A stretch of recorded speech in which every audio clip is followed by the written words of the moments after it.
الله متعال در قرآن عظیم الشان می‌فرماید که در روز قیامت همه دوستان دشمن همدیگرند بجز آن نفرهایی که پرهیزکار بودند. سوره زخرف آیه 67. امام نووی نیز در این مورد میگوید که دوستی سه نوع میشود.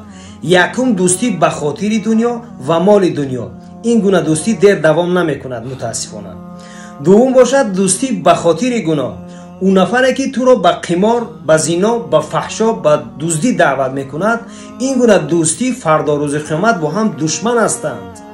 سوم باشد دوستی به خاطر دین و به خاطر الله.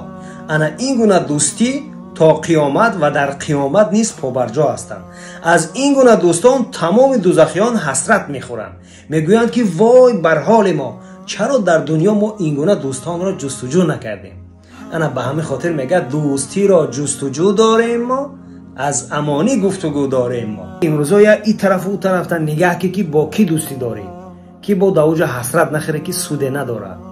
ای ما یا گفتن اتدری من یزیل الهم ان ضاقت بك الدنیا ومن يرعاك لا ينساك دوما كيفما تحيا.